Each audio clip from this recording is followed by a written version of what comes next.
My name is Brother Tim Cole. I'm the Director of Missions at the Blood River Baptist Association here in Hardin, Kentucky. And we're sharing with you about a benevolence ministry that we've called the Bags of Hope. Susan Cooper came into my office 4 years ago, and she felt like there was a need for our community to be able to have such a center. And so we ran with it, but we also tried to go along and put it together, and we tweaked it as we did it. Now, it's 4 years later, and now that it's been 4 years later, we're in our own building, and through this building we're doing a ton of ministry. Now, this benevolence ministry is different than a lot of others, and let me share what we do. One of them is that you come in the first time, we help you no matter what. You come in the second time, we ask you, why did you have to come back? And most of the time it could be, I lost my job, things of that nature, and we still will help you. If you come back the third time, and we start asking you serious questions. Do you smoke? Do you drink? Do you have a cell phone? Do you have internet? And if they answer yes to any of those questions, we have to tell them, when you try to help yourself, then you can come back and we'll help you. So we're not here enabling anybody's habit of wanting to get free stuff. One of the things that we do in this ministry is that when a person comes in, they come into our front office. And once they come in there, they sign up and fill out some paperwork, and they go meet with David, our director, and then he gets the specifics. In other words, is it a family of four? If it is, this is the items we have available to give to you. But here's the thing. Those families never see any of the products. The families never come in this room that I'm standing in right now. We give them what they need, not what they want. And then once they meet with David, they go back outside and wait to their car, and then the church family who puts it together will take it out another door to their car to give to them to carry home. I will say that we do have a list of items, and we don't give out something they wouldn't eat, but it isn't like them coming into this room and grocery shopping. And so that way they can't come in here, and even clothing. They can't come in and pick out their clothes. If you need clothes, we'll get this. If it's, say, one guy, he needs some, well, he'll get 2 or 3 shirts and 2 or 3 pants in his size, but he doesn't get to come in and shop. We give him what he needs, not what he's wanting. Now, what I like about our ministry more than anything is that this is absolutely operated by the churches within the association.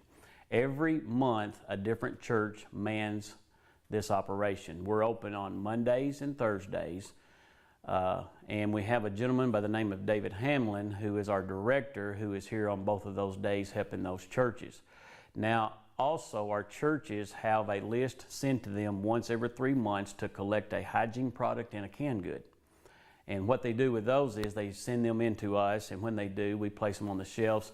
And when we do, then we're able to help those families. Since January of this year, we've helped 425 families already, and this has not been publicized whatsoever. And so we see that this is a huge need, and it isn't just for Marshall County, it's for all surrounding counties. We'll help anybody that's in need, and that's what this ministry is all about. And we also do this. If we catch someone out in the community and we see that they're misspending their money, and we tell them this, then they no longer can get assistance here. We're not trying to be mean to these people, but we're here to help them. We're not trying here to enable them. And so we had one not too long ago who wanted to take some of these items and try to cash them in somewhere, and obviously we caught them, and they're no longer welcome either. But what it does do is there are folks who are seriously coming in here who have absolutely nothing. And when they come in, they are grateful, they're thankful, and they are, they cry. I mean, tears come down their face and said, we didn't know you were here.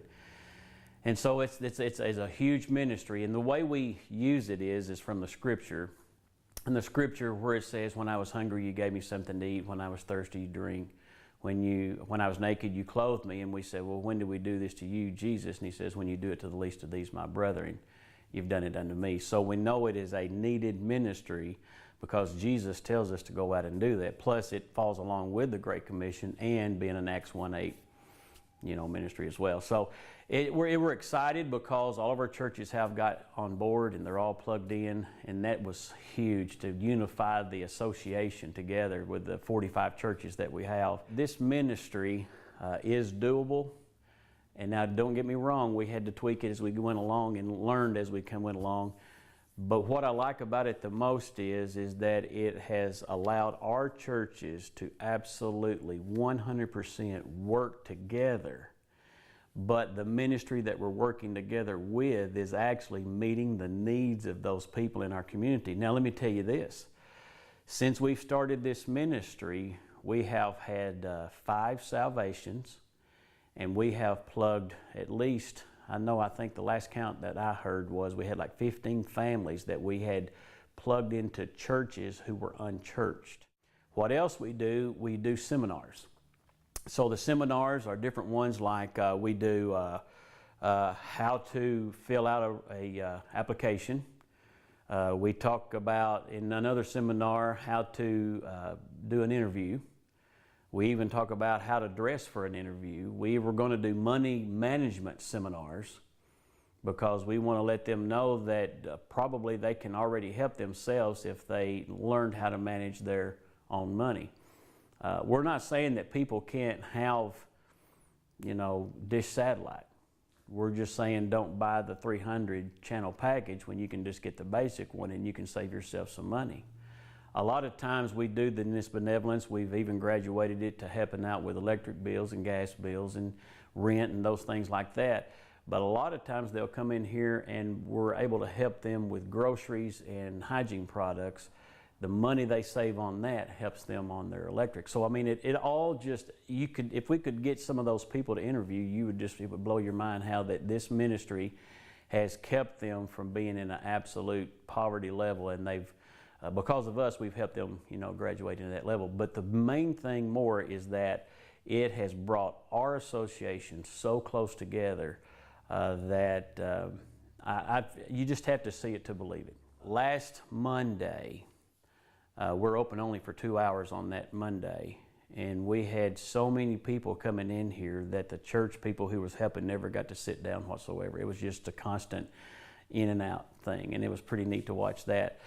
Knowingly that when we publicize this, probably it's going to get even more overwhelming. But I guess what blesses me the most, number one, we're meeting needs of people, but number two, I love watching my churches work together, and that's what we're supposed to be doing as an association.